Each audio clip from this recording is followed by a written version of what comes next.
What is up, people of the internet? It is me, Real American Politics, back in with a new video. And today, it is time that we answer the question, how can Republicans win the future? Now, what do I mean by this? I am talking about how can Republicans, electorally speaking, potentially win the future of American politics? Because we are in a major crossroads as a party. We have this weird zombified corpse of a party that's still trying to cling on to the old ideas of, Reagan conservatism, country club conservatives, etc., etc. Yet at the same time, they're trying to introduce things like economic nationalism, a new right, I guess some people call it. And well, it's not working.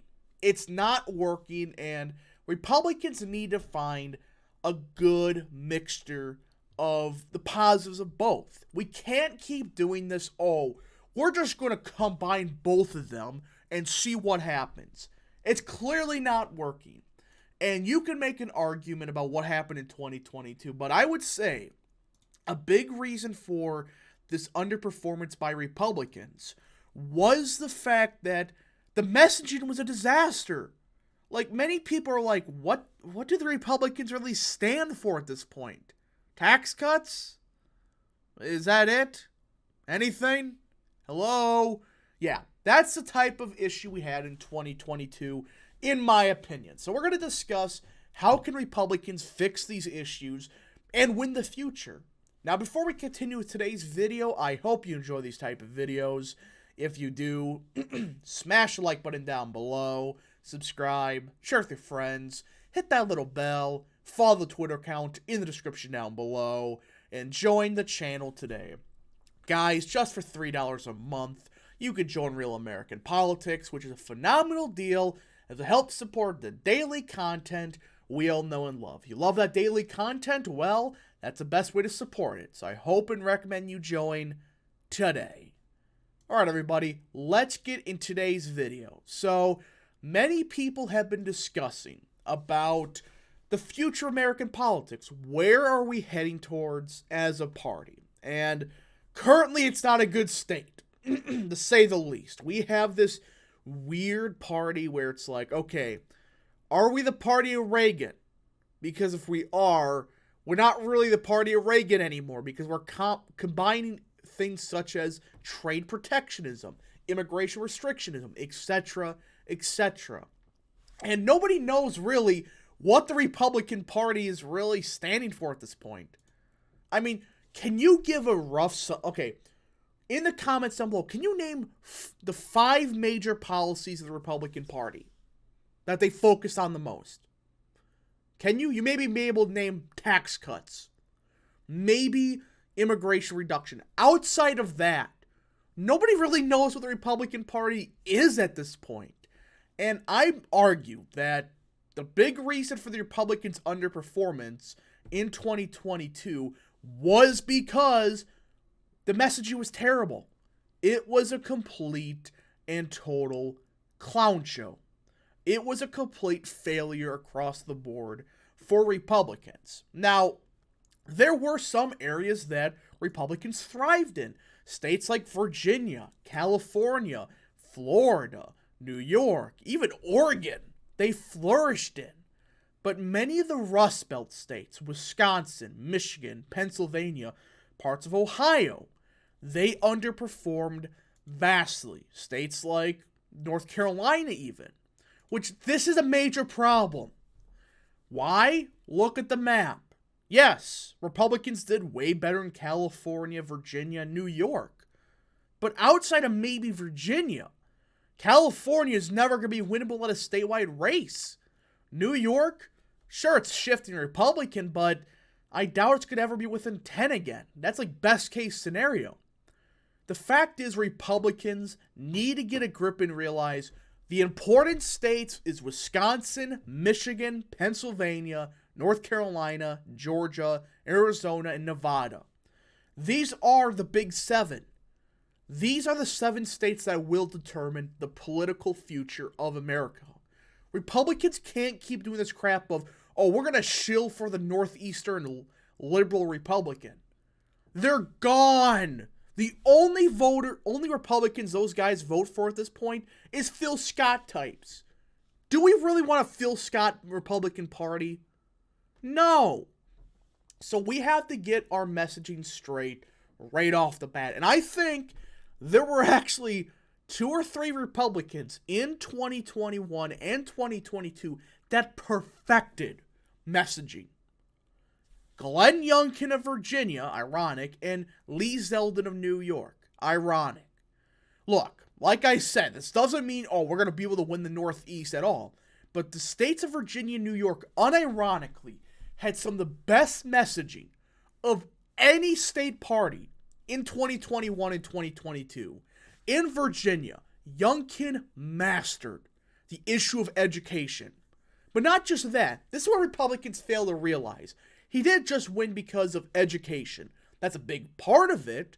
But he won on, surprise, surprise, economics. He said, we're going to get rid of the grocery tax. We're going to make sure your families don't have to fight inflation. He focused on economics.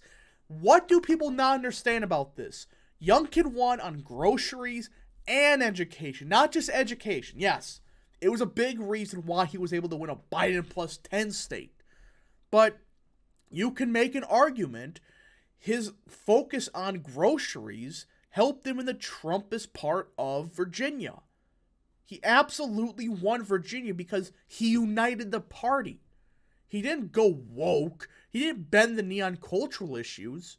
And arguably, he is fairly conservative on those social issues. But guess what? He focused on what mattered to the voters. It's not that, he's a moderate Republican. Pfft. If he's a moderate Republican, Larry Hogan's a socialist.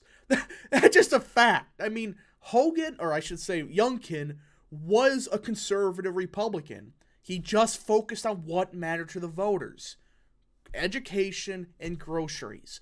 Similar deal in the state of New York. A Biden plus 23 state when a Republican nearly flipped the governorship. For the first time since, I think, 2002. Lee Zeldin, another one that is fairly conservative on the issues. He nearly won because he focused on crime. I mean, Democrats hit him hard on abortion. They threw everything at the kitchen sink at the guy. And it didn't work. This proves my point that, we got to bend the knee on abortion to win. Zeldin just said, I'm not focused on it. Our streets are filled with thugs. Why do you think he did so good? If abortion is such a hot topic that caused Republicans to fail, why did Zeldin nearly pull it off? In one of the most pro-choice states in America, he nearly pulled it off despite getting spent, I think it was like $30 million of just abortion ads. So yeah, we can keep going on and on, but a big thing Republicans need to get in order is messaging. Focus on what matters. Not, the tax cuts are important. Nobody cares about tax cuts. Yes, I like tax cuts. But when you have a border that's wide open, you have thugs filling our streets and killing people, and you have record-breaking inflation, I could care less about freaking tax cuts. So that's the first thing. But the second thing is Republicans must embrace an economic platform that's coherent and makes sense. Guess what? You aren't ever going to win a place like, just an example, why not? Just places like, a place like Virginia 10th. Huncow nearly pulled it off, and in a real red wave, he probably would have won. Outside of one of the biggest red waves ever, you're never going to win these districts in Northern Virginia ever again. Similar to the Chicago suburbs. There's some districts, yes, in a best case scenario, you may pull it off. But at this point in time, you have to embrace a new economic platform that could potentially pick us up 1, 2, 3, 4, 5, 6, 7 House seats just in 4 states. Potentially 8, 9, 10 even.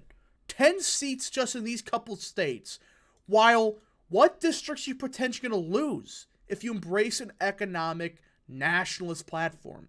Now, when I say economic nationalist, I'm talking about, yes, we want lower tax. I'm not saying that, but we got to simplify the tax code so rich people don't get out of taxes easy, but make sure nobody pays like 80% taxes. Not saying that. But also, trade protectionism, make sure our budget isn't spent on crap, spending money on our people instead of some foreign entity that hates us. That's what I'm talking about, economic nationalism. That's not going to piss off voters in freaking Texas 3rd. Give me a break. An economic nationalist platform would help Republicans in the new swing states, Wisconsin, Michigan, Pennsylvania, the new swing districts, Ohio 9th, Michigan 8th, Michigan 7th, Ohio 13th. That's where economic nationalism can play a factor. So I'm getting sick and tired of these people saying it's unelectable. Really? The Republican Party has not even embraced it. So how can you say it's unelectable? Oh, well, ex-Canada was economic nationalist. There was virtually no true economic nationalists that ran in Senate seats in 2022. Maybe Vance. Vance is probably the closest one. He probably is, unironically. And sure, he did maybe a point or two worse than Trump. But a big reason was he went against Tim Ryan, the strongest Democrat that Democrats in Ohio have. That's why Vance did a little bit worse. If this was anybody else, he would have won by 15. So yeah, an economic nationalist platform doesn't just mean, oh, we're going to tax the rich, or we're going to nationalize industries. We're not saying that. We are saying, however, there are a bunch of voters in rural Wisconsin that are trade protectionists. They want lower taxes, but they don't care as much. They don't care about, the tax rate specifically 15.2%. We want a 15.1%. We're going to vote Republican. Nobody actually thinks like that. They're focused more on, hey, will my job be outsourced next week? That's what they care more about. At the same time, we also need cultural conservatism. This is the one thing many people get tripped up about.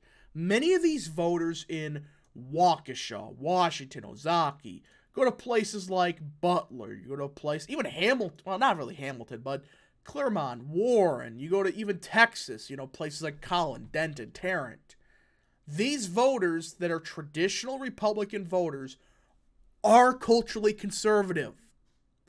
The reason many of these voters are fleeing the party is twofold. One, these counties are not the same as they used to be.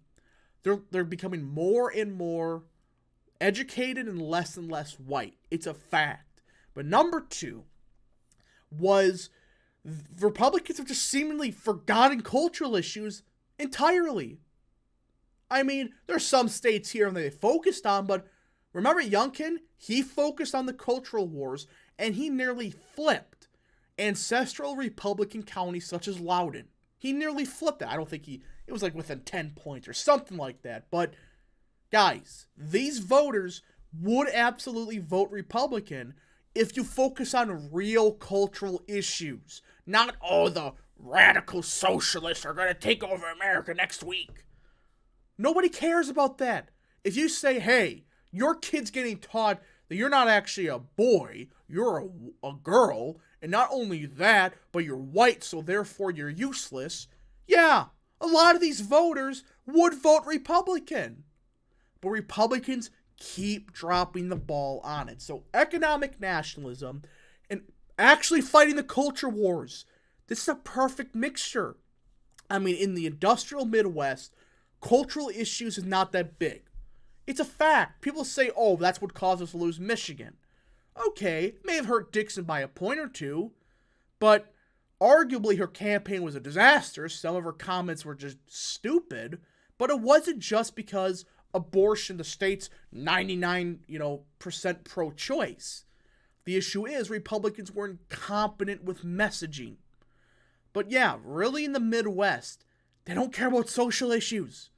They really don't. I don't get why people think that the Midwest is some socially liberal paradise. It's not really. Yes, there's aspects of it that are, but it's like, people make it sound like it's the Northeast. At most, it's a socially moderate, economically nationalist part of the country. So yeah, if you focus on economic nationalism in the Midwest, you're going to win these states. But focus on cultural conservatism in states like Texas, states like North Carolina, even Georgia. Brian Kemp won after he signed some very conservative bills because he ran as a conservative. Also because of Stacey Abrams, but still. In a Democrat trending state, he did phenomenal. And I think overall, you get the point. We need a perfect combination of economic nationalism and social and cultural conservatism.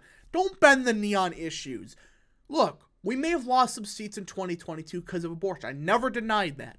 But to say that that caused the red wave to fizzle out, baloney. Total bull. If Republicans got coherent messaging, they could win the future easily. Democrats in 2022 arguably got very lucky. The Republican Party was incompetent. Anyways, folks, thank you so much for watching. If you did enjoy this video, smash the like button down below, subscribe, share with your friends, hit that little bell, follow the Twitter account in the description down below, and join the channel today. Thank you so much for watching. We'll see you guys in the next video. Godspeed to all of you.